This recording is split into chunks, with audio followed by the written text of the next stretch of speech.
Hi, I'm Thinks Too Much, and today we're going to be taking a look at the Timesplitters series.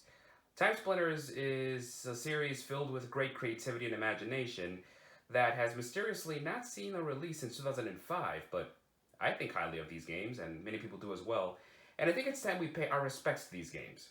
With that said, let's take a closer look. In 1997, Rare Entertainment released GoldenEye 64 for the Nintendo 64. It quickly became an instant classic, and while it's hard to envision it today, back in the late 90s, first person shooters on consoles were still trying to break through the same way they did on the PC. There was a time when people thought that consoles were not built to handle the fluid motions and fast paced action that were recognized with first person shooters. But GoldenEye 64 proved that it could be done. In the year 2000, Rare followed up this success with another first person shooter, Perfect Dark, to the same commercial and critical success. However, when the Nintendo 64 and PlayStation 1 generation came to a close, many developers were looking towards the technological possibilities of the next generation of consoles. Some of Rare's developers who worked on these classic games left the company to form their own studio, Free Radical Design, and created a new franchise for the PlayStation 2, original Xbox, and GameCube. That franchise was Timesplitters, a quirky, imaginative, and oftentimes hilarious trilogy of games that has mysteriously not seen another release since its third game back in 2005. Over the span of 5 years, Timesplitters brought an imagination and humor to first-person shooters that I've rarely seen in games before or since. Games like Halo Combat Evolved might have stolen the spotlight from many first-person shooters during the 6th generation of consoles, but those who played every game in the Timesplitters franchise remember a series that was unique, entertaining, and had an identity that no other game could replicate. However, you wouldn't really know it by how the first game has been almost completely forgotten over the years. As I was doing research for this video, I found that people like to talk more about Timesplitters 2 and Timesplitters Future Perfect rather than the first game, and it's easy to see why. The first Timesplitters is comparably bare bones and lacking when compared to the future games in the series, and especially when compared to our now much higher standards today of storytelling and gameplay. But to completely ignore this first game in the series would be doing the whole franchise a disservice. The first Timesplitters might not have the popularity of its later sequels, but it laid the foundation for which its franchise would grow. The first Timesplitters was both a PS2 exclusive and a launch title, and being a launch title gave Free Radical Design an opportunity to experiment on mechanics and gameplay features that weren't tested at the time. One of those features was the use of dual analog controls. Today, every console gamer can't imagine playing a first-person shooter without dual analog controls. It's so ingrained in the brains of players that it's hard to imagine a time when dual analog controls weren't the norm for first-person play in consoles. But that was indeed the case with all first-person shooters on the Nintendo 64, and even though the PlayStation 1 had a dual analog controller, it came later in the console's lifecycle, and it wasn't really used for first-person play. The PlayStation 2 was not just a leap forward in technology, but also an opportunity of transforming how certain genres would be played and controlled on consoles for the foreseeable future, and Timesplitters was one of the first games that took a dive into making dual analog controls vital for character movement. And it worked! The first game really shows how smooth and fluid you can move using analog controls, and even though it's not perfect, you can see the first-person shooter genre moving in the right direction in terms of console controls. The game still auto-aims for you, and you have to stop movement altogether to pull up your crosshairs for more accurate shots, but this was still an impressive amount of movement felt with a console first-person shooter back in the year 2000. There was a fluidity and freedom of movement that was not really felt up until that point in consoles. It's telling then that one of the things Timesplitters kept from the Nintendo 64 and PlayStation 1 era was how challenging the games from those consoles were and still are. You're going to need all the movement speed you can get in this game because this thing is hard, and it would like you to play it as a run and gun shooter more often than not. The game is filled with color, imagination, and style, but it's no cakewalk. The levels in the story mode might just be glorified arenas for players to challenge their skill levels, but challenge them, the game will. This game is completely uninterested in making things easy for the player. I played all the levels on normal, and I was able to beat them all with the exception of the double-barrel shotgun-wielding zombie-infested haunted mansion level. Playing on normal was tough, and I can only imagine how much more demanding the game is on hard. Enemies aren't just tougher on harder difficulties, but following in the steps of GoldenEye and Perfect Dark, you are forced to get deeper into level exploration if you decide to tackle on the game's hardest difficulty. You have only one objective per level, which is to pick up a certain item and return to a rally point. But the item is deeper in the level the harder the difficulty you choose. This changes the player's mindset on how they approach a certain level, and even though it's a simple change, it works in forcing the player to get familiar with the level's layout. Timesplitters comes from a time where if you dedicated yourself to it, and if you could just push yourself to beat its hardest challenges, you were rewarded with unlockables. Remember those? These unlockables would only really be used for multiplayer purposes, but it would still feel like an accomplishment getting to unlock everything in the game because of how much damn work it takes to unlock, well, everything. I was more of an Xbox and Halo guy growing up, but I have no doubt that my fat, pudgy 10-year-old self would have passed many sleepless weekends trying to beat Timesplitters' hardest challenges, since that's exactly what I did with Halo growing up. Even if I didn't have any friends, I could still play with bots and test out the new characters I would have unlocked in the multiplayer. But Timesplitters was also at the transition period where story just barely started to be somewhat important in games. But again, you wouldn't really know it from this game. There is a story here, not really though. All you get is a back-of-the-box description of an alien race called, you guessed it, the Timesplitters, who want to wreak havoc on humanity's history because reasons. So you play as one of many colorful characters throughout a 100-year period to try and stop them by shooting the crap out of them. This simple description might sound like I'm knocking the game for its laziness and story, but I am not. The early 2000s was still a time in consoles where fun took precedent over everything else, which meant that you could completely ignore story and get away with it as long as the gameplay was strong enough to carry the whole game. And in this case it is. As I said before, first-person shooters on consoles did not yet face the same scrutiny as first-person shooters on the PC. So without that pressure, Free Radical literally just focused on environments, settings, and making sure every level in the story mode felt like it had an attitude and character to increase its fun.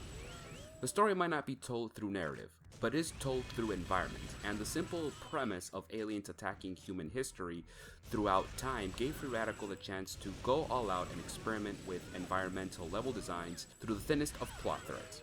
It's this kind of experimentation that allows Free Radical to create levels that are clearly inspired by movies such as 1999's The Mummy, starring Brendan Fraser, and John Woo Hong Kong action films like Hard Boiled, starring Chow Yun-fat. Not just that, but after you finish what the story mode has to offer, you can unlock a challenge mode, which is exactly what it sounds. The difference is that even though the challenges are fairly simple, the sense of style and goofiness are an even better display in this mode because it's literally a mode where the developers can create whatever they want, give you a gun, call it a challenge, and have you figure out how to beat it.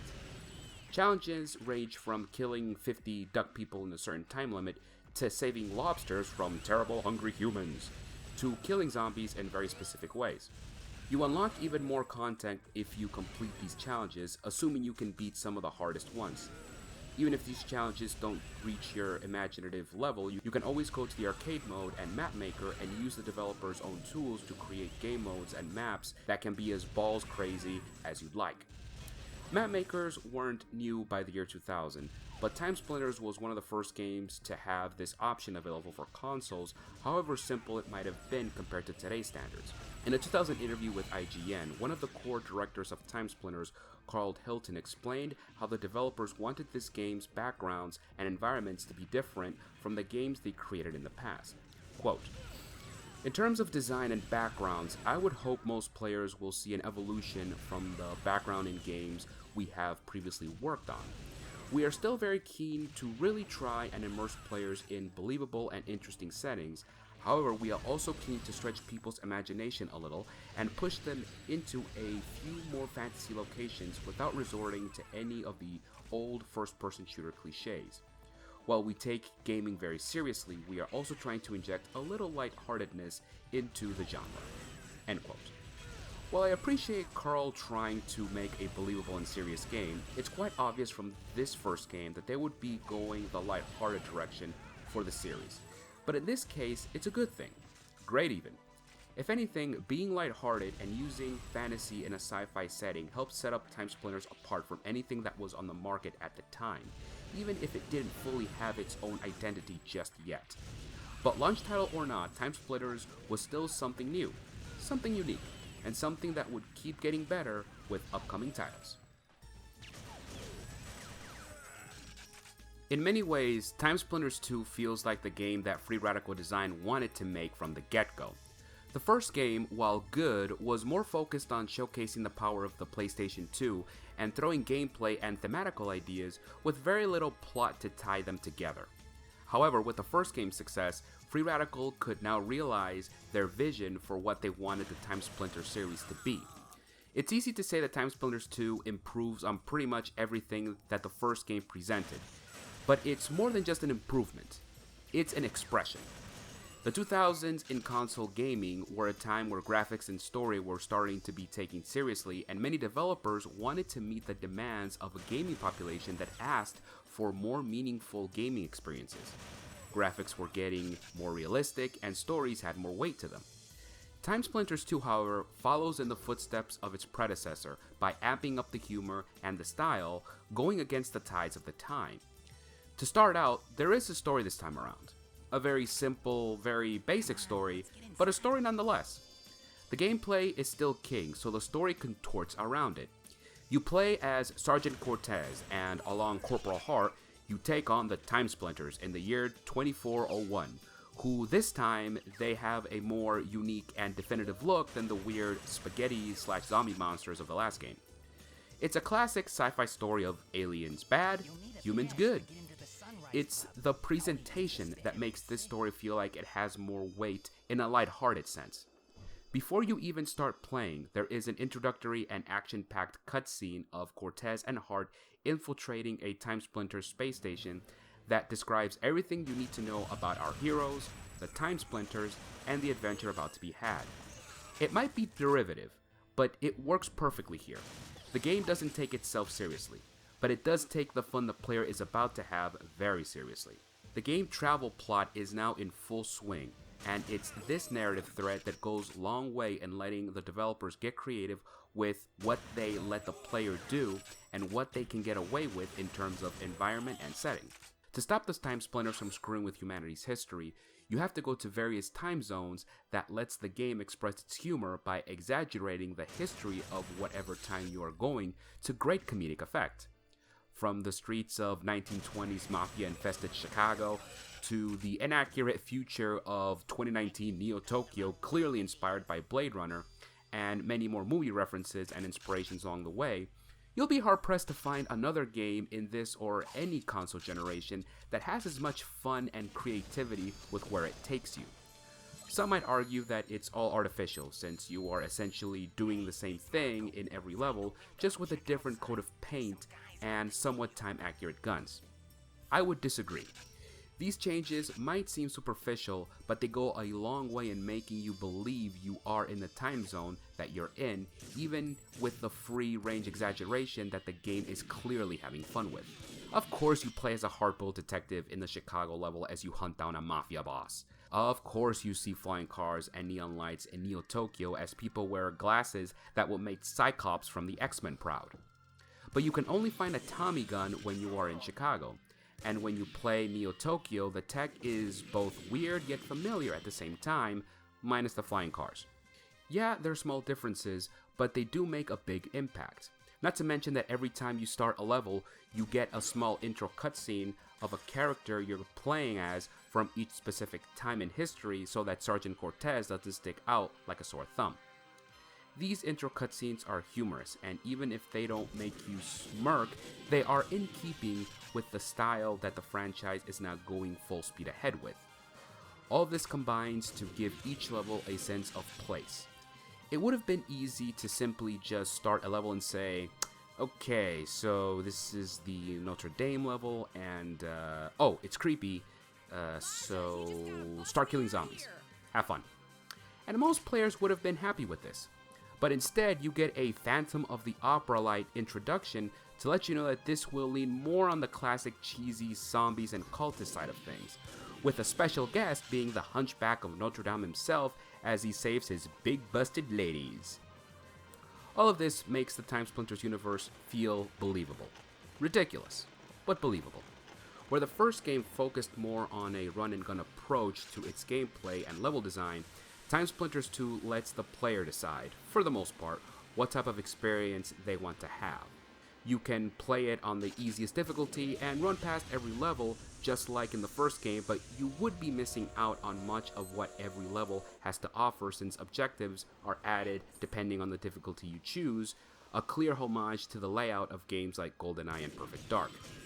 Harder difficulties require players to explore the levels more thoroughly, to rely on their own impulse for exploration so that they can complete each mission. Players who have this natural inkling to explore a level's every nook and cranny will find this aspect very rewarding, especially considering how challenging the game can get with harder difficulties. The run-and-gun approach won't work on harder difficulties since it requires players to be more aware of their surroundings. You have to be more strategic, cautious, and watch out for traps. Timesplitters 2 comes from a time where, if you're not careful, you can fall into a few gotcha moments. Now, what does this mean? Well, it means that as you are halfway through a level, you might pass a door not knowing that there is a freaking Gatling gun right above it that will take huge chunks of your health unless you knew about its placement otherwise. It's these few gotcha moments that do feel dated and not well thought out in Timesplitters 2, especially considering that you only get one checkpoint in each level, and if you're not well equipped when you reach it, it is entirely possible to put yourself in an impossible situation for the duration of the mission, which can force you to restart. The only other situation where the game also falters is when it tries to go back to its run-and-gun approach from the first game with no consideration for what difficulty you set it at. Some of the new level designs for Timesplitters 2 simply don't work for this type of gameplay at the highest difficulty, and nowhere is this more apparent than the second to last level, the Robot Factory. I didn't even know I was playing the most notoriously difficult level of the game until I started doing research for this video, and honestly, I don't know how my younger self beat this level. Even on just normal difficulty, this damn level took some serious time to beat, and I'm a guy who has beaten every Halo game on legendary difficulty. The problem is not that Timesplitters 2 can't be played as a run-and-gun shooter, but that the design for particular levels do not lend themselves for that type of gameplay without some serious frustration to the player. The robot enemies that you face in this level of the game teleport constantly, and even though that happens a few times throughout the story mode, this level doesn't seem to have a plan for how you are supposed to deal with the increasing number of enemies, and just relies on player pride to get them through the level. This would be fine if you had the space to dodge enemy fire, as is the case in other levels, but you're confined to tight hallways and rooms, which makes you an easy target and as a consequence makes this level extremely frustrating to play. Thankfully, this level is the exception to the rule. The rest of the story mode levels are usually well balanced and offer rewards to the players able to beat their highest difficulty. Like the first game, challenge is king in Timesplitters 2, but you will want to keep playing to unlock its treasures. Long before achievements and DLC came into the picture, developers lengthened a game's longevity by adding unlockables to players willing to go the extra mile. They were present in the first game, but in Timesplitters 2, the unlockables hit your serotonin receptors like a piñata. Every time you complete a challenge that was on the brink of driving you to smashing your controller, you keep going because overcoming each challenge feels damn good. But now there are additional challenges and arcade modes that offer new rewards and offer some of the game's hardest challenges. Every time you beat one challenge, there is always another one waiting to see if you can one-up what you just did, and the feeling of accomplishment is very similar to how achievement hunters, like myself, feel every time you unlock an achievement that was giving you a hard time. Some of these challenges even take place in levels that are a callback to the original game. This is one of the things I wish more modern games had. Unlockables, as a reward for the due time and effort you put into a game. Some might argue that unlockables and achievements are interchangeable, but there is nothing like working hard to unlock something and getting an in-game reward that makes your feeling of accomplishment feel greater. The things you unlock expand further than just multiplayer characters, but if you want more multiplayer modes, then you have to beat the game's challenges to earn them. Some might not like that content is locked based on player skill, but that was the name of the game back then, and even though it's not as hardcore as the first game, my younger self would also spend sleepless nights beating this game's hardest challenges. And so, the series goes from foundation to realized ideals with Timesplitters 2. The only thing you can do to make it even better is to refine a few rough edges here and there, and fully embrace the ridiculousness of the story and the series as a whole. Timesplitters Future Perfect continues the series' trajectory of improving everything it can with the lessons learned from the previous game. The improvements are a little marginal this time around, with the big exception of the story. If the second game was the expression of the ideals that make a Timesplitters game, well, a Timesplitters game, the third game polishes these expressions just a little bit more to give what is arguably the best Timesplitters game in the series, and that's saying a lot. For as much as I enjoyed the simple story of the second game, this third game finally decides to embrace its unapologetic humor and wackiness into a story that, while preposterous, is also extremely charming.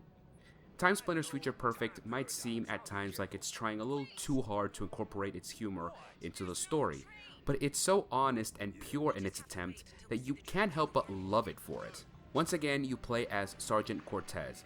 After escaping the Timesplitters base in the last game, he returns to Earth with the time crystals and is once again sent to different periods in time to hopefully stop the Timesplitters war before it begins. The first level of the game is very reminiscent of Halo, which is no surprise considering that franchise was at the peak of its popularity for most of the 2000s.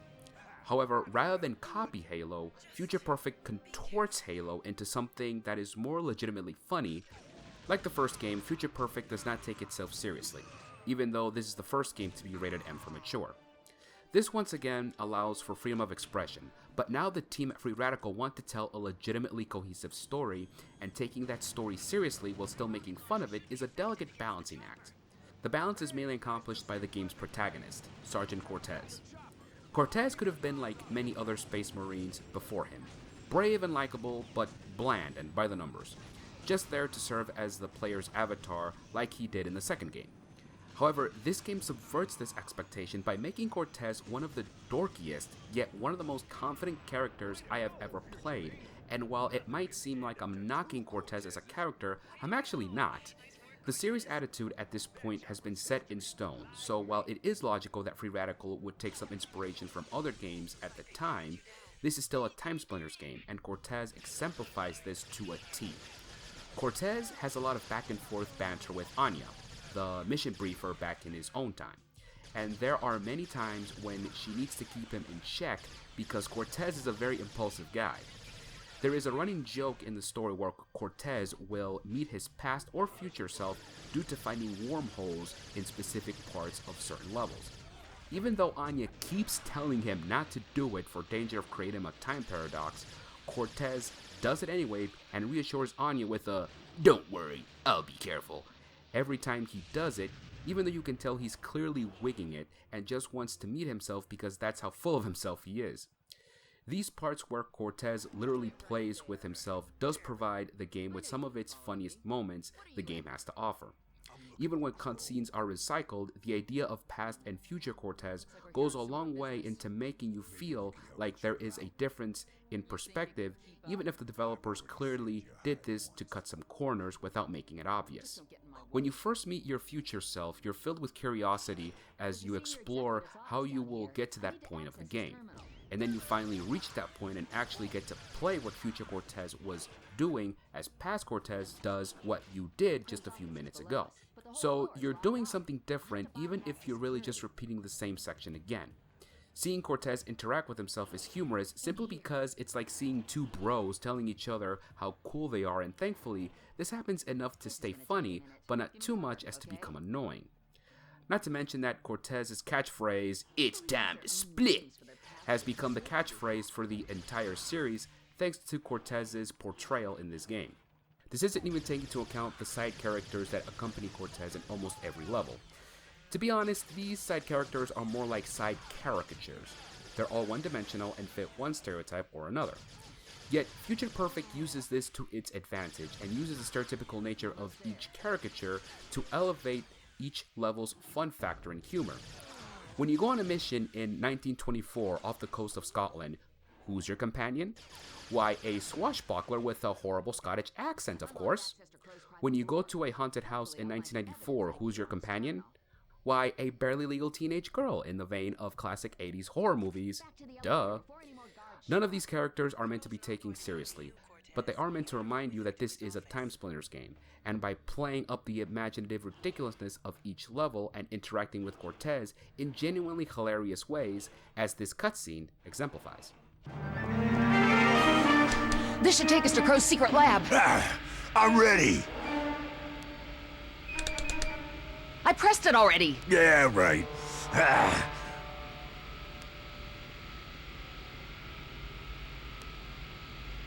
So, been with the agency long? Yeah. 3 years in May. You get dental? Yeah. That's good. Yeah! Time to split!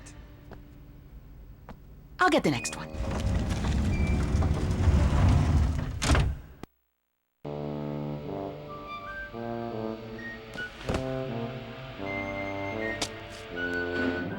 What?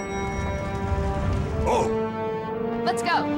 Oh yeah! I'm ready!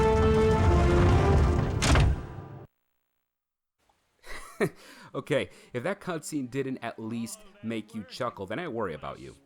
Of course, this third game puts just as much care in its levels and environments as the second game, but now you have a companion that plays off the imagination of every level you're in, which serves as a subtle way of the developers breaking the fourth wall and letting the player know that they know you're playing a video game, and therefore they can get away with whatever crazy idea they have as long as it's in keeping with theme and identity unique to Timesplitters.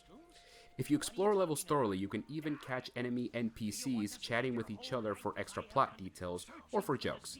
The jokes can be hit or miss. You have fart jokes, you have sex jokes, you have shit jokes, and you have gay jokes. The gay jokes aren't as bad as they could have been, thankfully, just some awkward sexual tension between two random NPC enemies before you bust open the door and shoot them both dead. The only near misstep is the actual villain, a mad scientist called Jacob Crow. I say near misstep because, as the antagonist, he's more than serviceable. The whole mad scientist cliche, admittedly, is redundant, but here, like everything else, the villain is made to look goofy without coming off as annoying. He's just as incompetent as everyone else, so it's not out of character for this so-called mad genius scientist to be kind of a dumbass. He only stumbles in two areas.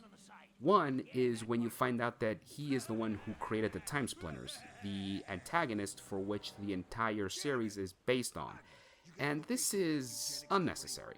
It doesn't completely harm the story since Jacob Crow's exploits add to making the story mode enjoyable, but it does feel like an opportunity was missed to focus more on the actual Timesplitters rather than this mad scientist guy that just appeared in this game.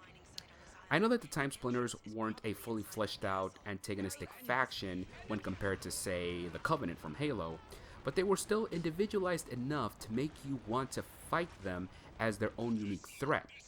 Having Jacob Crow all of a sudden create them seems ill-advised to me, even in this wacky Timesplitters universe. The second stumble is his final boss fight. Unlike the last game, Future Perfect is a lot more lenient with checkpoints and health pickups, so much so that you can actually beat the game on its hardest mode if you focus just a little bit more than you're used to. However, this means the player will hone their skills by the time the final boss rolls around, and while seeing the monstrosity Jacob has become by the end of the game is grotesque in a good way, all you have to do is lob a few grenades at its weak points, shoot it in the back, you kill him, and you're done. Cortez saves the world, roll credits. A safe ending. No risk taken, but no falls had either, even if it feels like there could have been just a little bit more to the final boss fight. If anything, you get to see Cortez bust a move when the credits start rolling, which put a huge grin on my face the first time I completed the game. I haven't mentioned the arcade and challenge modes with Future Perfect because they remain mostly unchanged, with a few new modes here and there.